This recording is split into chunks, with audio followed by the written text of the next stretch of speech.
Good morning from Zürich. You're listening to Monocle on Sunday with me, Tyler Brûlé. Coming up on today's program, my guest today, Markus Schögel. He's made it around the corner from St. Gallen. We've also got Oliver Strijbis here, and also a new voice around the table. We've got Gorana Grgić also with us today. But Markus is here first for the menu of this program.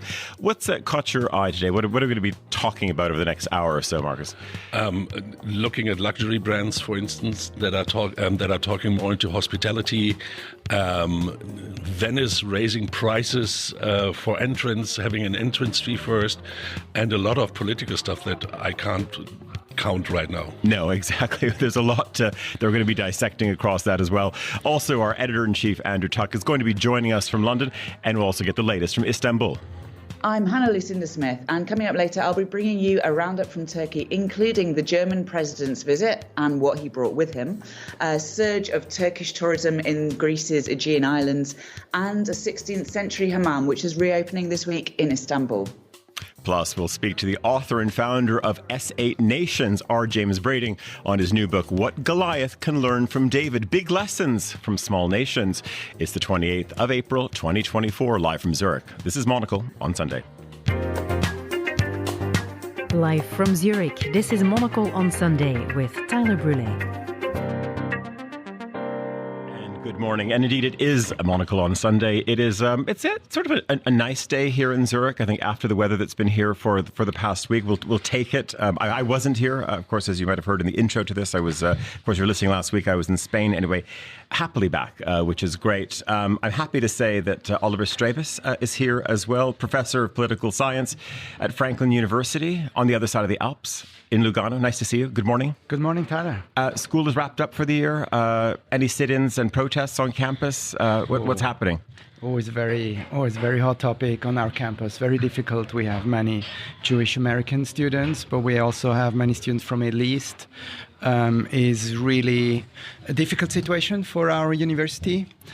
But I think so far we are managing well. We try to have sober discussions about history, the geopolitical situations, and try to find as much common ground as we can. Very good. I think we'll be unpacking that a little bit more as well.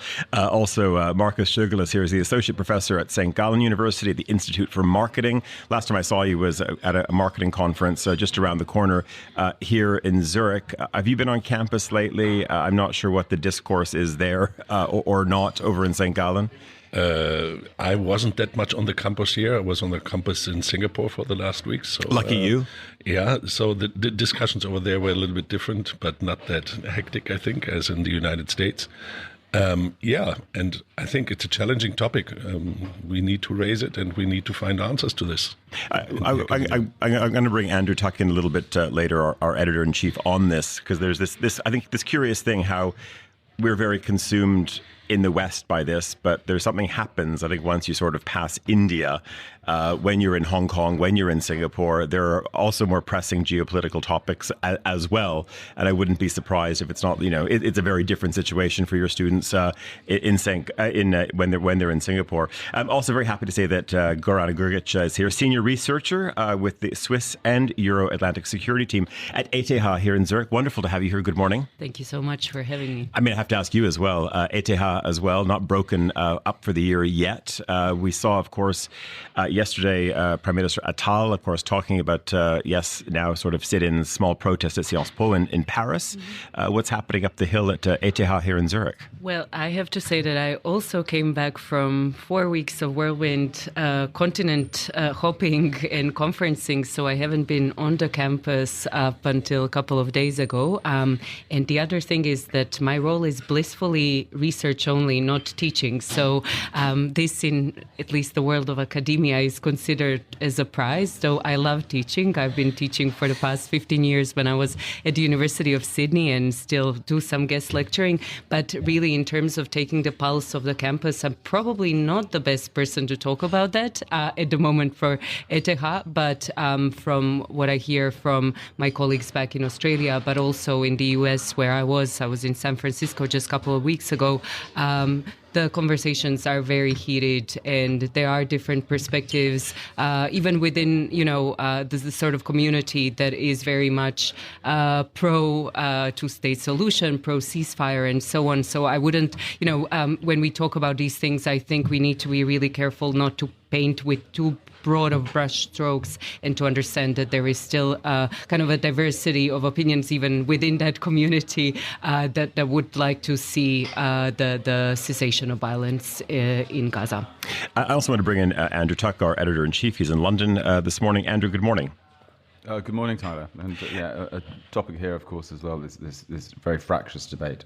Andrew, maybe we can, I don't know if you've been around surveying campuses or what is happening out front. I was going to say, though, having been in Marbella last week, every morning I would have to walk by the Marbella International University. Now, I'm not sure if that's a famous university when you think about schools of higher education around the world, but I can say there was a lot of football going on. There was very loud music on campus. There were a lot of pink flamingos in the school. So it was sort of a kind of a sit-in of a very different kind. Yeah, well, and some of it's going on wherever you go in the world. You even I was in Mallorca last week, and you certainly see some demonstrations there as well from students and people who are involved in this issue. And obviously, London has become a fulcrum of this debate on the streets and off. And there's lots. It's one of these issues that the police have found almost impossible to police in a way that both sides believe is fair. I think on the whole, most people think they've done a pretty good job. It's not in their power to stop demonstrations. They can control the routes and the numbers, and they can control what people do and say. And certainly yesterday, some people were arrested for holding placards that were believed to be potentially racist. But it's a very tough thing for them to kind of hold this balancing line. But, and then you get difficult things. Like yesterday, that Hyde Park took the decision to cover up the Holocaust memorial with tarpaulin, wrap it up so that it wouldn't get attacked or be daubed with paint by anybody coming to demonstrate. Now, a precautionary measure, there's no proof that anyone was going to do that. But it just looks awful when you're in a city that has to cover up something like the Holocaust memorial.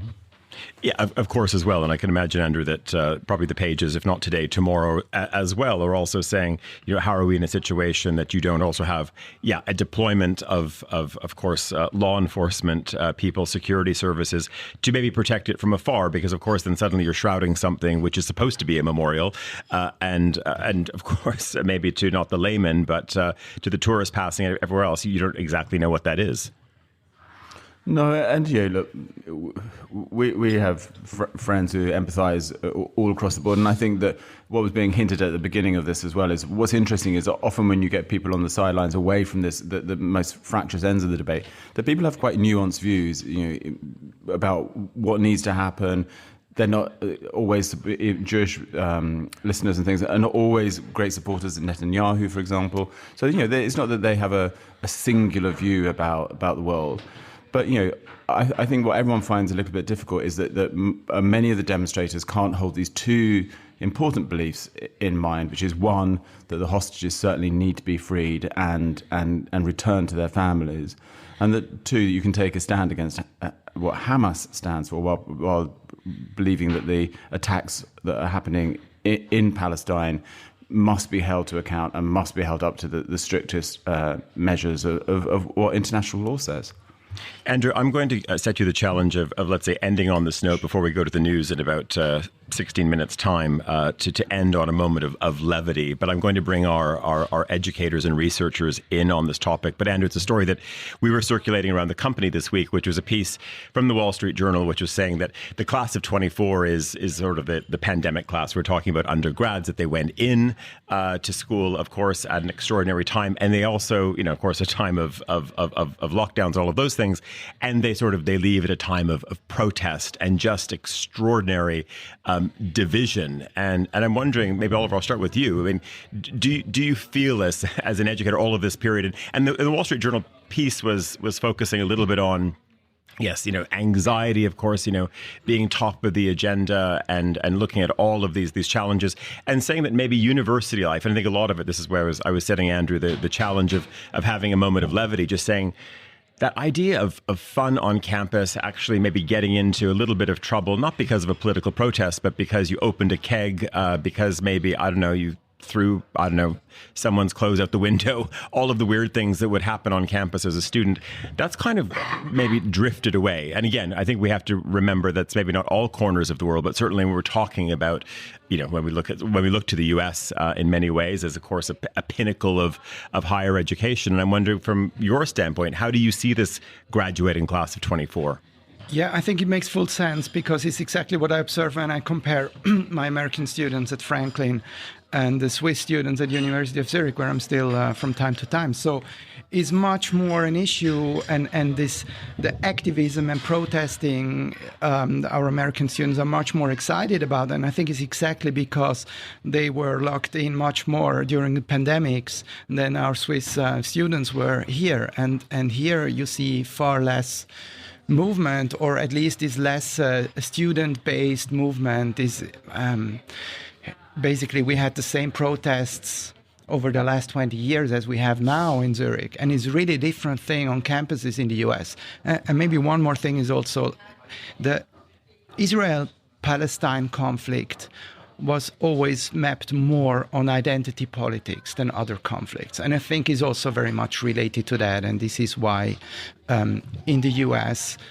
it attracts more attention, because it links quite well to this cultural conflict we have between progressives and conservatives.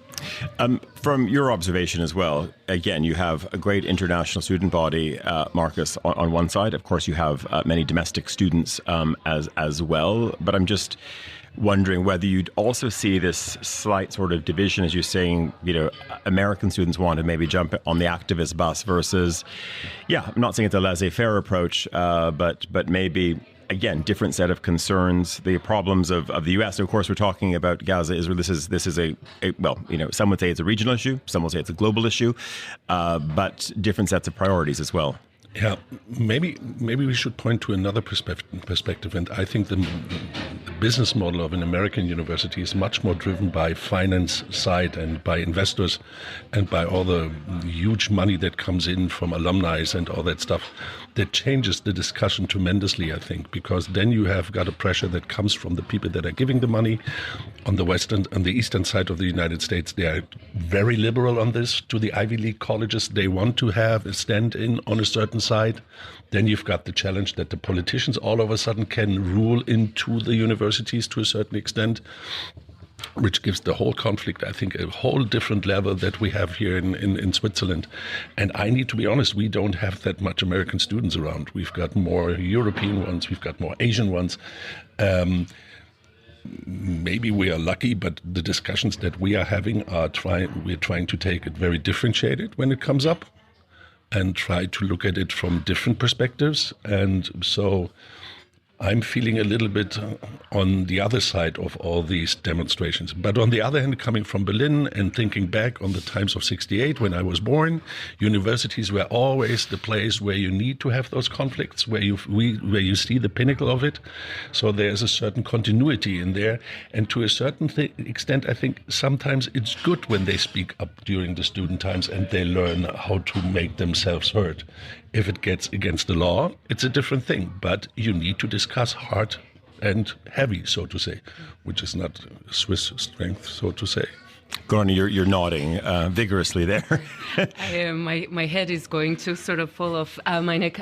No, I do really agree with this last point about the perils of falling into the trap of presentism and thinking that there is something very unique about student protests at this very point in time, right? Because a lot of these allusions to actually anti-Vietnam protests are coming into forefront as we see these discussions play out, and really in the context of, you know, policing on campuses in terms of what the response of the administrators is and so on. So I don't think that this is so much of an anomaly, but just basically something that we are now seing over a different different issue. And also coming on the heels of what we've seen over the past couple of years, you said the pandemic, but also, for instance, Black Lives Matter protests that very much swept across campuses and so on. We have to understand we are talking about a different political and cultural context. In the United States, I mean, this is now a trope almost to say US is so polarized, right? The hyper-partisanship, the politicization of pretty much everything in the society leads to these sort of things. And I think what has supercharged and sort of turbocharged this particular issue is the fact that, the social media is playing a role in this. The fact that we have seen some of the images of October 7th play out very much so vividly in the eyes of many. And then this follows on the kind of conversations we are having and what we've heard also from your colleague about the domestic politics in Israel itself. And that's why I'm saying we need to be careful here what exactly we are talking about, because there are many layers where we really need to avoid conflating the sort of anti-Israeli government rhetoric, right, versus actually something that is horrible and despicable, right, which is anti-Semitism, which we need to condemn and point out every time. And then maybe one final point, if we take a look at actually where some of these protests are taking place, for instance, I'm very well familiar with Columbia University, its campuses on Morningside Heights, right? It's a very porous campus where actually people can walk in, right, where you can have protesters joining in what could be student sit-ins, right, and make that sort of element maybe more violent, more extreme, and so on. And so, there are a lot of things that we just standing here in Zurich might not be very much sort of first-handedly kind of exposed to, and therefore we need to be careful. So, yeah. Andrew, I just want to bring you in from a London perspective, because what we're hearing here, we're sitting in the middle of the continent having this conversation, and we always talk about that sense of nuance, and there's certainly the sense that maybe, and of course this is something that we're covering in the magazine all the time, does Europe play a cultural as much as a political role in terms of also being sort of a buffer to all of these things which are exported from the US, which then also get taken on board by corporations, they get taken on by governments, they get taken on by campuses as their own cause and issue because of the power of US media, because of the power of these companies, the power of English language. And I'm wondering, do UK campuses, but also does London, even have an interesting role to play as also almost being this buffer zone, because of course, we've seen more identity flare-ups in Cambridge. You've got some UK universities really standing very hard about freedom of speech in a very different way from the US. And I'm wondering what role the UK might play in all of this. Well, I think because it's coming from the level of government, and many universities and campuses are dependent on grants and a system of finance which doesn't leave them totally independent. I think many of the people who are the heads of colleges and universities realise that they do have a responsibility here to do their best to maintain a level of free speech. So it's crunchy when it impacts other people's individual freedoms and community freedoms.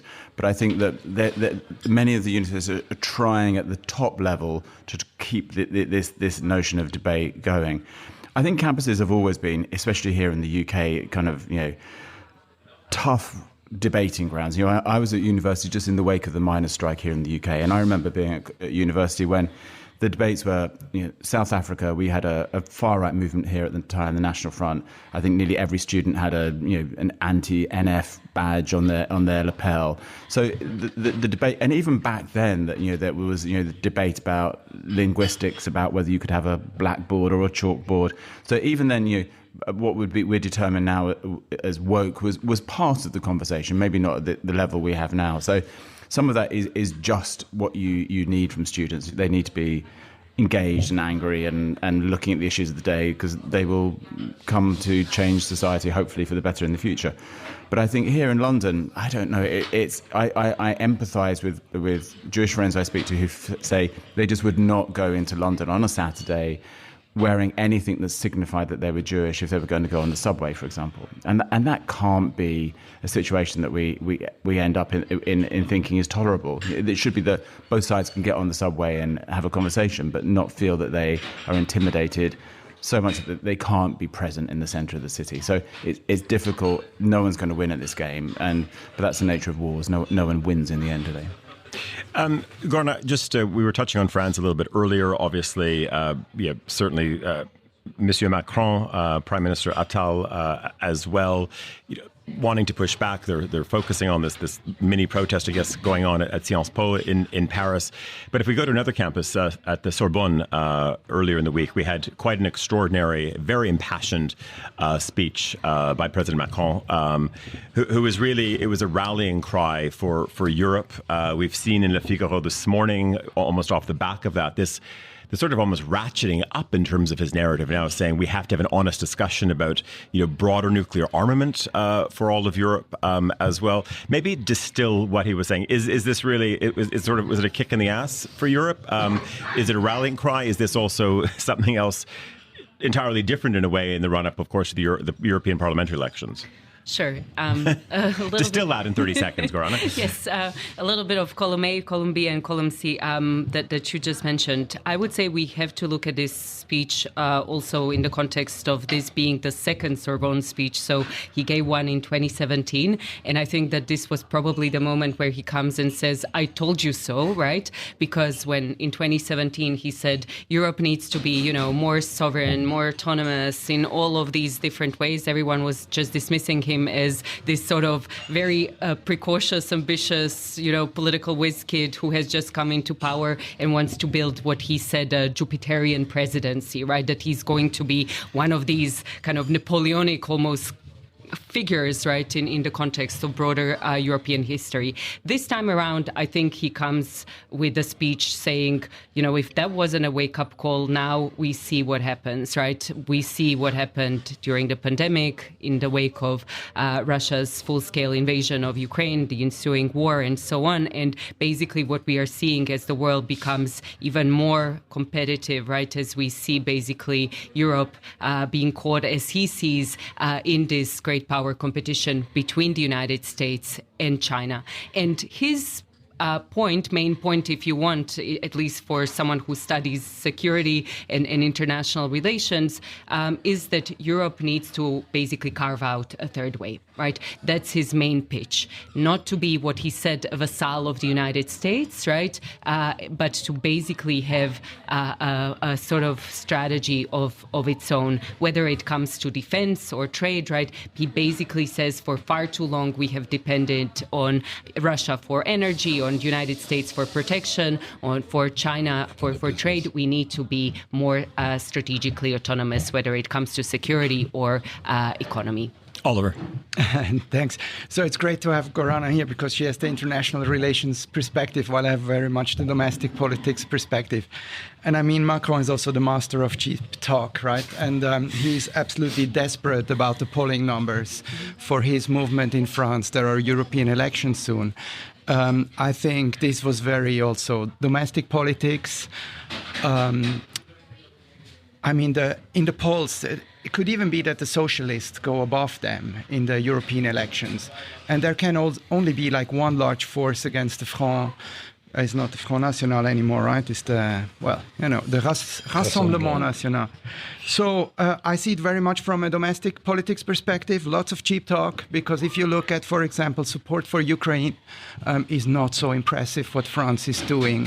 So I think the discrepancy, and this is often the case with Macron, between what he's claiming to do and what he's asking the others to do and what France is actually doing in international relations is very distinct. Gorana, just quickly before we go back to Andrew in London with his more his lighter, perkier story for the end of this half hour. What's your take on that in terms of course, playing to the electorate on one side, but also there's something else going on here as well, which of course you can focus on everything which is happening, you know, on the borders beyond, but you can also talk about a security issue which is happening within France's own borders as well. Mm-hmm. Yeah, and I would completely agree with this point that there is the domestic level that certainly is an interesting aspect to it, especially given that he can't be re-elected, right, as well, and his ratings are abysmal. So the sort of utility of some of these sort of grandstanding exercises can be questioned as well. But in terms of security overall, I think the kind of I will put it more broadly in the context of European integration. What we are seeing these days is that even people who came to politics as arguably centrist, right, have adopted this language these days that basically is reducing European Union now to something that's going to be very much more akin to a fortress Europe, both in terms of security of borders, of, you know, even the language of the present Commission with protecting something called the European way of life, which if it is the Negroni that you mentioned or Apero and so on, then great. But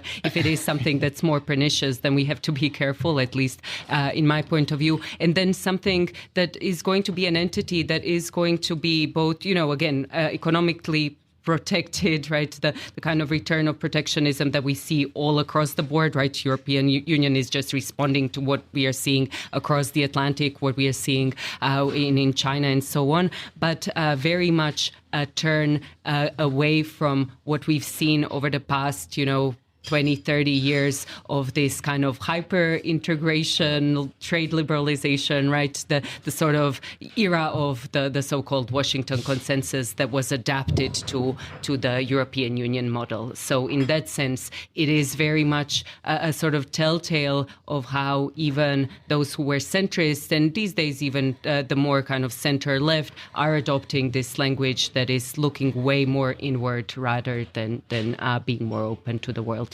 Andrew, how was that for a Sunday morning primer for you? Well, around Europe and some wise words and good, and a debate as always that's held on Monocle that seems to be common sense. Andrew, okay, what's the light story you've got from us from the UK?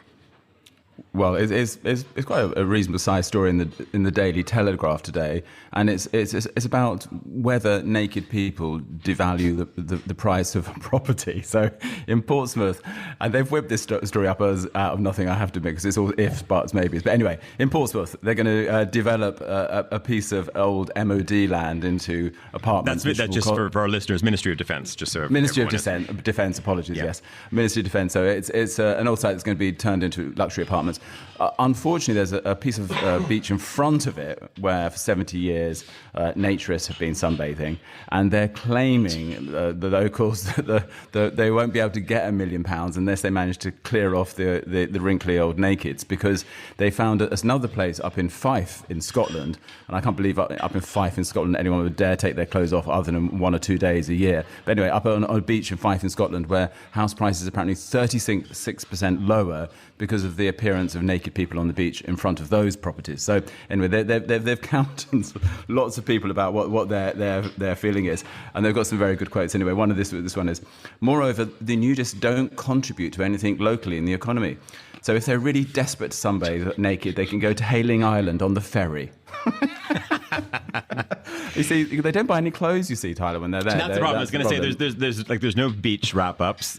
There's certainly no swimwear sales. I can agree. I mean, maybe there's obviously there's probably some sunscreen sales, but there's not probably a huge margin on Nivea or whatever else it would be. But then, Andrew, I think it is, of course, the question as well as like what bodies, right? And if you said you had like the hottest bodies outside of your window, it doesn't matter what age you are. Maybe, of course, then you'd see a 30% rise, not just in property prices.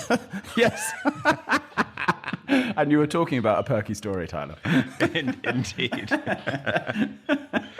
So yes, but anyway, we'll see how it debate. And it also turns out that the poor nudists have already been shoved to an end of the beach, which has a sewage issue as well. So I don't think that's the main concern for people looking out of their £1 million apartment windows.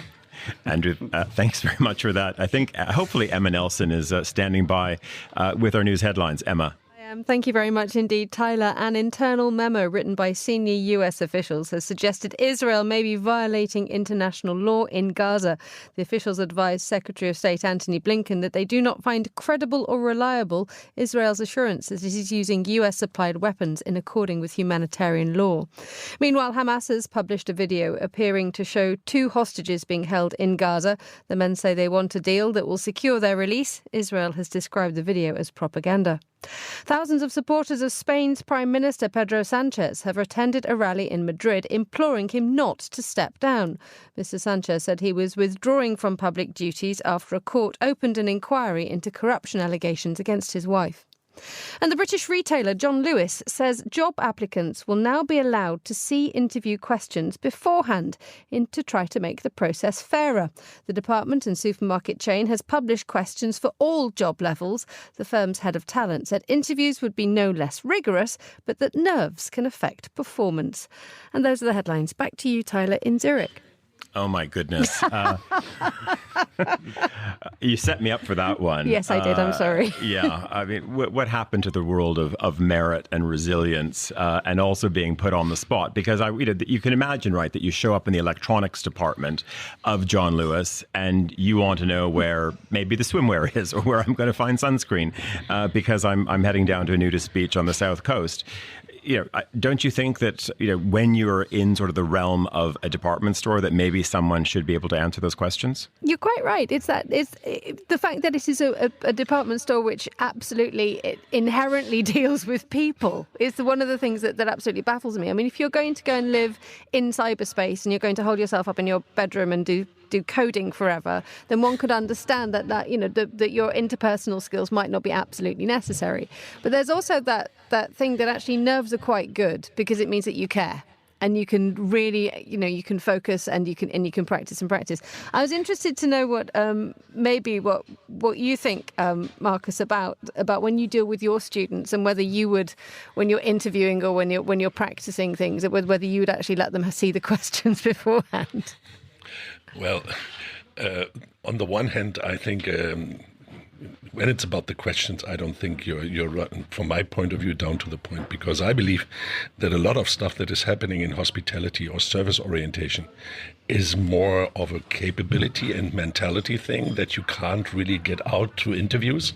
When you look at top hotels, they do short interviews, but the rest is really, are they able of doing service? Do they want to do the service? And I think this is sort of a behavioral component that is much, much more developed with people in their character than just they can claim it on an interview.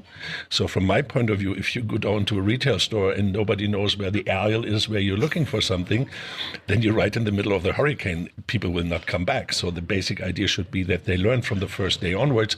It's about hospitality. It's about being friendly and helping people. And these people are hard to find, but I don't know if you really find them over the interviews. No, and Emma, I think you raise a point as well, which I thought was maybe where you were going with the question with Marcus, which is also, this sort of onward push towards, digital as well. Because I can imagine also someone at John Lewis might say, well, we have it on the app when you go into the store, so you should actually be able to go and find the sun cream and the swimwear. Just go and look at the app. But it's like, well, that still takes me time. Maybe I don't have the app actually. Maybe I don't even have a smartphone potentially. And if I think about the struggle that John Lewis has trying desperately to bring in a younger audience in the UK and actually then ignoring their core right now as well, which is, probably north of 45. And don't get me started on trying to use apps inside a shop. There's another question as well, right? I mean, when you're sort of buffeted by, just aisles and aisles of clothing and you're, 300 meters away from a signal at that point, good luck. Yes, and you have the additional issue that actually when you get an angry customer, then you move into crisis management. And that's when you need communications better than anybody, because if you start to have a row with your customer because you're not trained in how to be nice to people or how to cope with angry people, then, as Marcus said, people are going to leave.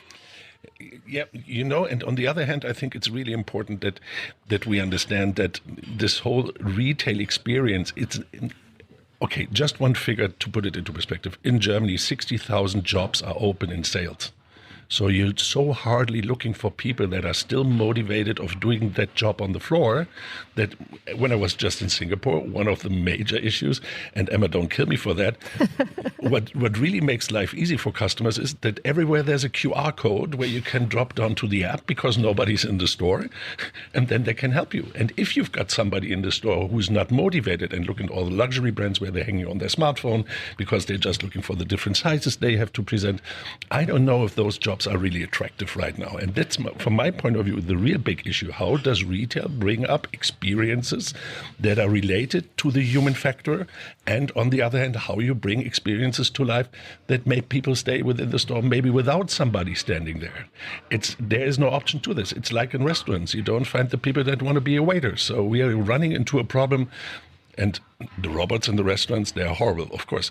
But the idea behind it is really you need to find the truffle in the mud, and that's really hard to find. Yeah. And it's more than just an interview checklist or something like that. It's a real problem for a whole industry, I think. Emma, it sounds like Marcus is setting up. This is a whole new degree that could be done and delivered, or it's a series of documentaries to unravel the service problem, which is a huge issue. It is an enormous issue, and it goes back to millennia, the way that we interact with each other. Apparently, it takes your brain 4 seconds to make a decision about the person that you meet, and after that, it's really hard for your brain to change its mind. It's kind of set itself in stone.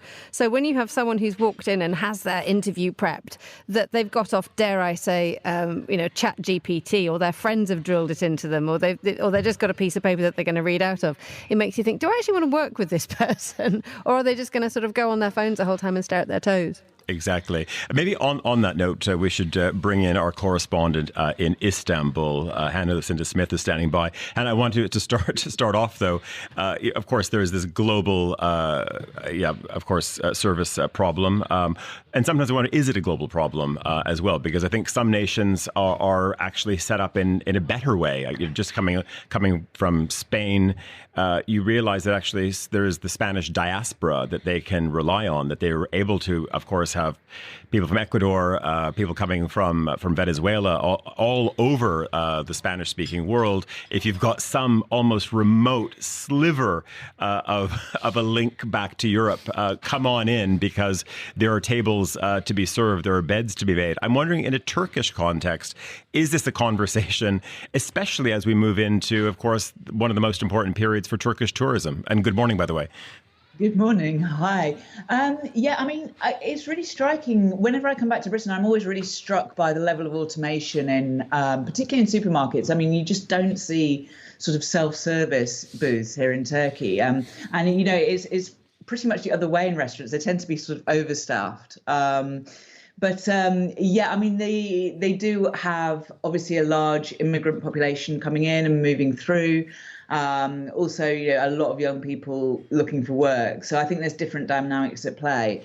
Tourism is a huge part of the industry, of course, and every summer you see a huge movement, an internal movement of migrant labour, particularly people of Kurdish origin coming from the east to the resorts in the western coast, places like Antalya and Fethiye and places like that, to work in the hotels, work in the restaurants, work in the bars. So, different dynamics, I think. But, I find it very, very odd coming back to Britain these days. Maybe should we stay on a tourism note? You teased us with a couple of stories at the start, but maybe one is, of course, this reopening of a 16th century hammam in Istanbul. Yeah, so this is the Zürich Çinili Hammam. It's one of the Ottoman Empire's most famous architects, probably the most famous architect. Mimar Sinan designed the Blue Mosque in Sultanahmet and other famous mosques. But this was one of his early projects. It was a hammam in the Zürich district, which isn't too far from the Hagia Sophia and the Blue Mosque. Inside, originally, it was fully tiled with these hand-painted tiles. And it's been in constant use since it opened in the 1540s, but gradually sort of falling into more and more disrepair in recent years. It was bought by a Turkish family company just over a decade ago. They've spent a really long time and a lot of effort restoring it, not only restoring it, but really uncovering its layers, really finding out about the sort of fragments they found. They found cisterns when they were doing the renovations, basilica systems, and it's just a fantastic place. It's opening this week. It's opening on Friday. And I had a bit of a look round in December, just before the heating system was turned back on. It's really something quite special and kind of haunting to be in a hammam when it's clear of steam. I bet. Now, listen, if we head south from Istanbul, something quite interesting, again, obviously on a tourism note as well. And it's quite interesting that we're now seeing that there's going to be obviously visa on arrival for, of course, Turkish visitors going on to the Greek islands. And I'm wondering sort of how widespread that is, or if this is just contained, or if it's for all Turks coming into Greece at the moment. Yeah, I mean, it's actually a little bit more complex than it was sort of originally touted. It was back in December that Turkish press first started reporting that Turks were going to be able to get this 7-day visa on arrival for 10 of the islands, the Greek islands that are closest to Turkey. So that's places like Samos, Lesbos, Chios. They're really, really close. I mean, the closest Samos is less than a kilometre away at the closest point. But up until the beginning of this month, Turks had to get a Schengen visa. They had to go through the full process of getting a Schengen visa if they wanted to go to those islands. And in recent years, that's not been easy. So obviously, this is really, really good for Turks. They're somewhere, on their doorstep that they rarely get to travel to. Actually, what they still have to do is provide a certain amount of documentation a few days before, and then their name is basically checked prior to arrival. But it does make it a lot easier, and tens of thousands of Turks went to those islands in the Bayram holiday earlier this month. So I think, over the summer, those islands, they're already providing menus in Turkish, providing services for the Turkish tourists. So I think it's really going to be a boom year for those islands.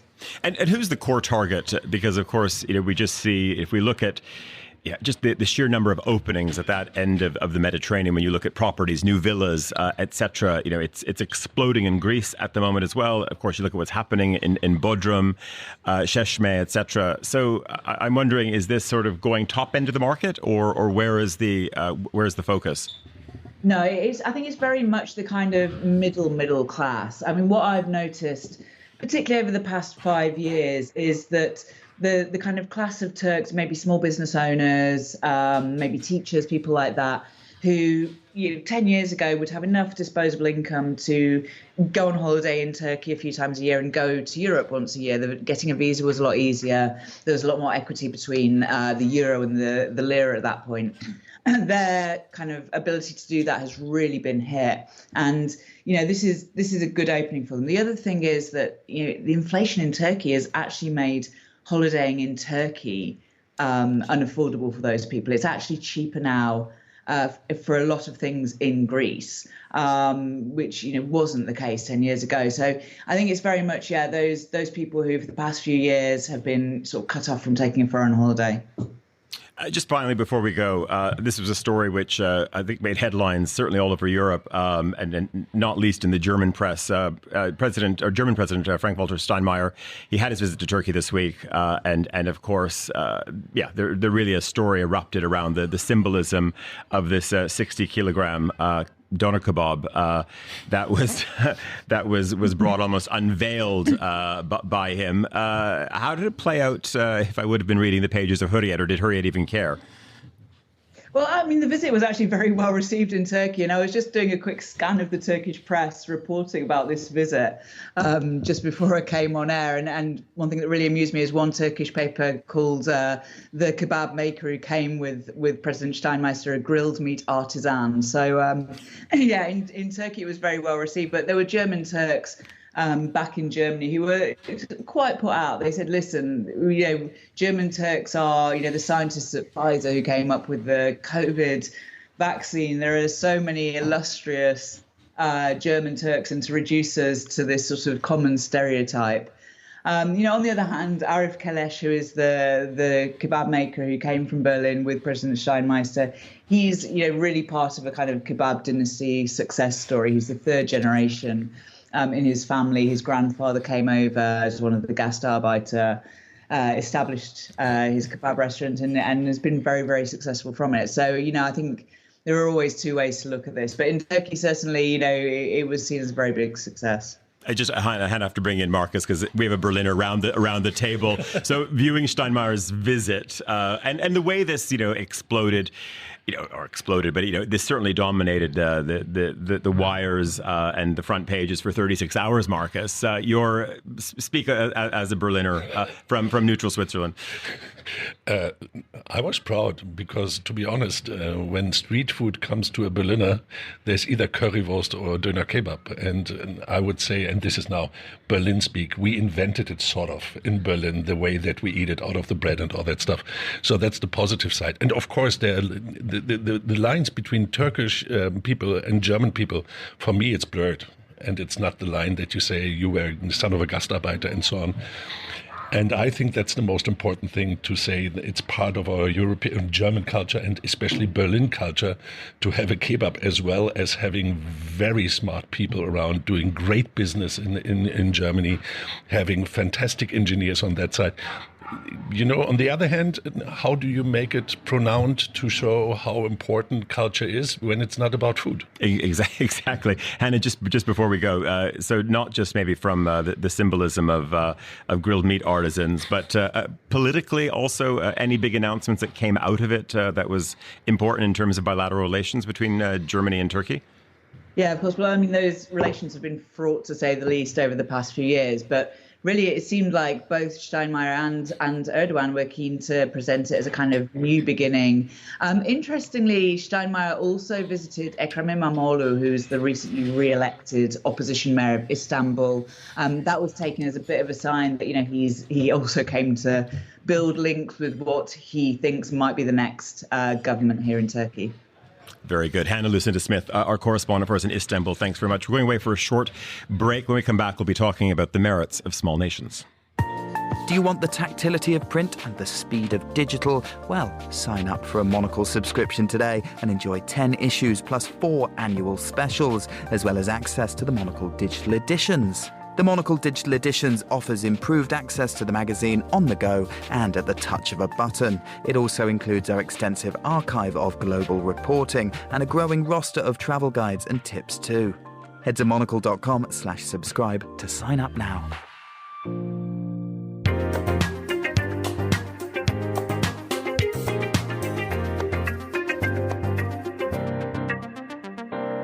And you're back with Monocle on Sunday with me, Tyler Brûlé. Just coming up to 10:50 and 30 seconds here in Zürich. I'm very happy to say that the author R. James Breiding is here. He's a founder of the nonprofit S8 Nations. He has a new book out, What Goliath Can Learn, from David. Big lessons from small nations. Each chapter details how 11 small nations dealt with a critical public policy challenge and how we can learn from their success. James, good morning. Welcome. Good morning. Thanks for having me. Maybe just set up what the nonprofit does as well. I think your name will be familiar, I think, to many listeners, but just maybe set out your stall for us first. Well, I in the course of doing the research of my last book about small successful countries, actually in the middle of sort of field research in Denmark at Novo Nordisk, the idea came up to maybe do some sort of an organization, a bit sort of pendant to the G7, where the criteria of admission is excellence and not size. So that was basically sort of the genesis of the whole thing. And then, of course, we're sitting here in Switzerland, a country also with a flag with a red background and a white cross on it as well. I'm already sort of like now going through all these small nations as well, thinking, is there a commonality between red and white? I'm jumping to Singapore quickly. No cross on that flag, of course, but some other symbolism. But maybe just tell us about the book. And of course, people are going to want to know where they can get the book in a moment. We'll come back to that. But when we go through these 11 nations, and if you can sort of rhyme them off and the commonality, and of course, I think many of us around the table and further know, of course, the luxury that small countries have in terms of being able to affect policy in short order, to galvanize, of course, communities, etc. But just tell us where it takes us. So I originally just looked, there's 204 countries in the world, and I just looked at all types of metrics. So if you're a doctor sort of examining a patient, you'd do blood tests and EKGs, etc., and you look at things like GDP per capita or PISA scores or happiness indices, etc. So we looked at across all these metrics, And you would expect maybe some economies of scale, like you would see in everything else. That the bigger the country, the better the country, and it's actually not the case at all. If you look at the correlation, it's more or less zero in terms of regression coefficient. So there is no correlation; they're effectively random. But then I also noticed in doing that work that there were some outliers. There were sort of these 10-ish type countries that continue to appear, whatever metric you choose, and social cohesion or confidence in government, whatever it might be. And these were countries like Denmark, Singapore, Switzerland, Netherlands, Finland, etc. The countries that I know you're a big fan of, and we come at this whole thing very independently. And I do think, sort of, for example, design is one way of looking at that type of thing. So yeah, that's how it sort of originated, and then they're actually very different countries, different in terms of you have a Confucian country in Singapore, you have a Catholic country in Ireland, you have a Lutheran country in Denmark and Switzerland, Calvinism, etc. So, and they all historically are very different. Some of them are very new countries like Singapore. Some of them are very old countries like Denmark, Switzerland. Some of them are turnaround situations like Ireland. So it's actually quite encouraging to see that the starting point was very different. So that I think that gives hope to sort of other countries. But we could talk about some of the common elements if you want. Indeed. Well, actually, the good thing is we've got maybe two people around the table to also maybe do not a live review of the book, but I think challenging or certainly maybe agreeing with you. But Oliver, you've been in this country for a while, and I think when we look at this, what's your take? I just have a question for you, which is what is the role of small countries need to be more open because they cannot depend fully on their own economy. Let's say, like, economic stimulus cannot come just only from inside, so they tend to need to be more open in terms, at least, of economic relations. Is this an important reason? It's a critical criteria. It's openness, connectivity. So if you look at these countries, they have a much higher degree of exports as a percentage of their economy. The people that actually live outside of the country. I mean, you mentioned diaspora before. The foreigners that live in the country, the percentage of foreigners. I mean, here in this country, you probably have close to 35% if you include these so-called secundas. And Singapore has 50%. So, and if you look at innovation, it's really mostly about what they call adjacency. The idea that you have to be sort of close to things and sort of rub off on something. I mean, your idea about the kebab was probably some sort of a fusion at some point. I'm also just wondering, though, as well, we talk about innovation, but I'm also wondering, and Grant, I'm looking at you from I guess, again, we were just touching on domestic security policy as well. How important is also integration when you're a small country? Because also things can also destabilize very quickly, or things can tip in a very, speedy direction if you have, of course, a populace who is not on page, who is not following the vision. And so it's, in one way we look at it, sort of the luxury of these countries, but it's also a tricky balance, especially at a time of migration where we have to, of course, be looking at labor, but it's a question of who comes in and how do they also behave within your very small living room? No, those are great questions. And I think maybe from the kind of classical political science perspective, the kind of social contract and the kind of cohesion of the society, the kind of buy-in into this project of kind of the national project is so important. And it reminds me of way back when I used to teach a class on divided societies. There's this great article from ages ago on comparison between Costa Rica and Nicaragua and why Costa Rica went the other way, why it was more prosperous than Nicaragua when all things kind of held equal. They're very similar, and it's basically about the buying of the story on part of the population to actually believe in something that's greater than them, the kind of constructivist idea of a state. But to me, what's really interesting with this idea of what the small countries can teach the big ones, I think in the era of great power competition, really, you are touching on countries that are in sort of interesting positions geographically as well, to be able to actually choose their paths sometimes, or because of some path dependence historically, not to be pulled necessarily necessarily, or to still maintain, even if they're allied, right, to maintain a degree of autonomy, right? And to me, very interesting, the countries that you mentioned in Europe are either former empires or traditionally neutral, right? And so those sort of questions are really interesting in the context of how not to get wrapped up really in what we were talking about, you know, the sort of great power competition. I would love to hear your thoughts on that. It's an interesting sort of gauntlet she's thrown in front of you. Yeah, so all these countries have unique path dependencies, if you like. So, and I think that makes them worthwhile in studying. I think they're increasingly sort of laboratories of the world as well, because they're also better able to, well, for two factors. One, to his point, they're subject to external forces, and therefore they have to adapt. They have to be nimble. They have to react. So, I mean, what Tyler, you were saying, for example, the reaction to, you know, sort of populist type readers, we are more likely to see that in a place like, say, Sweden more quickly than we would, say, in other places. And therefore they're sort of laboratories. And then the more important thing is that not only will they see these changes, but they're better able to intermediate a social political consensus and get something done. Because you have the situation, for example, in the US with gridlock, or in the case of the UK with Brexit, Germany's becoming increasingly sclerotic, etc. So we see these countries more as showcases of where you actually can get something done. Oliver, when you hear this as well, and it's interesting how you bring up Sweden as well, because Sweden's a good example of what we're talking about, of course, that here you've had mass migration and a very changed nation as well. You know, you look back to Sweden a decade ago, did not have the internal security issues, did not have the crime issues that it had, and does this also become a cautionary tale as well when you're a small country? That maybe you need to sort of get on top of things. If you're a Canada, well, it's a little bit more diffuse. You're 30 million plus people. It's a different story. Yeah, I think it's important, maybe also now in the context of Switzerland and the Russian invasion. You see also that small countries must also then adapt. No, they must not become too proud of their successful histories and remain maybe modest and aware that they're lucky. Are you saying in code, or not quite, that small countries can be smug? Kind of, yes. I leave it to Gorana. Should keep me out of it. No, but it's true though. I was thinking about, there is a certain sense of smugness in Switzerland. Let's face it. There's a certain sense. There's definitely a sense of smugness. Marcus, you just came from Singapore as well, and of course, it's almost ingrained in the Singaporeans that they have, of course, their national think, you could say, and they're supreme.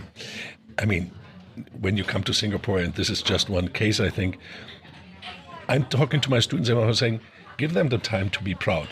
They came from third country to first. Whoever did this, and in large part was done by the population. And I think it's worthwhile looking at it and understanding that this pride, from my point of view, is something that builds the identity. And to be honest, me as a German coming to Switzerland is proud as well. So this pride, I think, is much, much more important, and it builds and it gives you the backbone for moving forward. It's a motivational thing to a certain extent. I agree. There are negative sides to this as well, because you get lazy, you get too much slack. But on the other hand, when I go to Singapore and see my students there, they say, "Wow," and that's what they should learn, that other countries are doing better than them.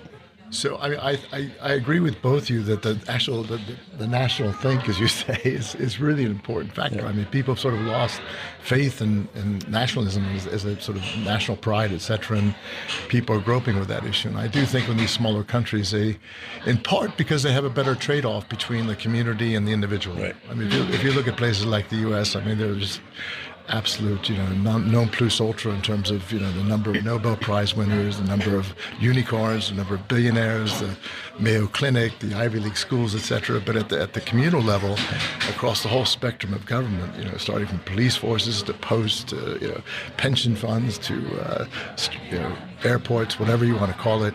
I mean, it's a disaster. I mean, for the wealthiest country in the world, it ranges from mediocre to really awful. Yeah. And childcare, for example, for a woman, of 44 countries in the world, they're ranked last. Yeah. And that reminds me of, this is a kind of well-studied phenomenon of social capital in a country, right? The whole Robert Putnam argument of bowling alone, that in the United States we have seen basically the decrease in membership of all sorts of these communal kind of organizations. Of course, there are different perspectives, but there is a thing that maybe on this communal aspect, as you say, that there is something that is at the micro level, right? If we kind of study levels of governance, that really, if you want to create a successful national project, you actually need to build communities. You need to start from very small to actually build it up on top. And maybe that's where smaller countries have an easier time doing that than maybe those that are bigger, that are maybe harder to manage. But even then, right, we see that historically it was sometimes easier, right? And what is it that takes a country actually to build around that, right? Do we need a war? Do we need some sort of external threat to come together? That's kind of not the this is a big topic, Gorana. We're going to have to come back to this one, which is, do we need a war? We don't. We don't. But this is a theme that actually does keep coming back, saying that how are we going to sort of mobilize people, get everyone on the same page, get everyone out of their comfy trousers. Have a sense of identity, but we can talk about that on another program. James, just quickly though, before we go, tell us, book is out when? Where do people find it? There's listeners in New Zealand, spanning all the way to the U.S. West Coast. Where are we going to find it? Amazon or your local bookstore. It just came out last week, a few days ago. In fact, I'm still waiting for the books. I was going to say there's no signing around the table here this morning, right? Exactly.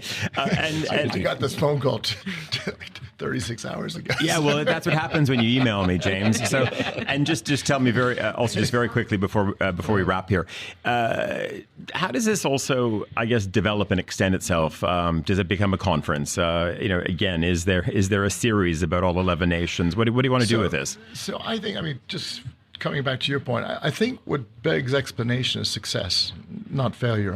Take for example your point about immigration, which is quite an experiment. If you compare to immigration 20 years ago, we're having lots of problems. We have lower reproduction rates. We have this issue about if you want to continue to grow, you have to replace people through immigration.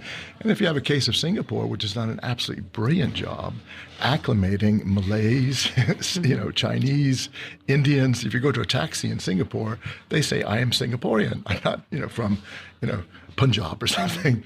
So it's I think they've done some remarkable. There's a lot of success stories, and that's probably the raison d'être of this whole movement that we have with S8. Is one of the key mantras is to find the success and to celebrate the success, because learning and progressing and is finding something that works and then reversing and engineering, whether it's an iPhone or whether it's a wheel, and this is what we want to do.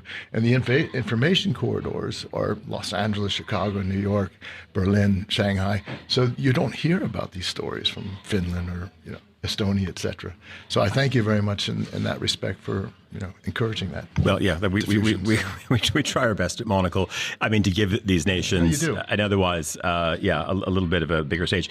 Great, Gorana, really fantastic having you on the show, and we look forward to coming back. And maybe we're going to sort of hold you to the point about do we need a war or not? We know we don't, but Oliver Strijbis as well, Marcus Schögel, of course, Emma Nelson back in London, and thanks, James, to you, Hannah Lucinda Smith in Istanbul, Andrew Tucker, editor-in-chief in London, plus Mariella Bevan and Emma Nelson, of course, overseeing all of this from London. Linus Vivian here looking after all of the audio. I'm Tyler Brûlé. Monocle on Sunday is back next week, and we're on a bit of a 3-week run here in Zurich. So come by on a Sunday morning to see us. Have a good day. Bye-bye.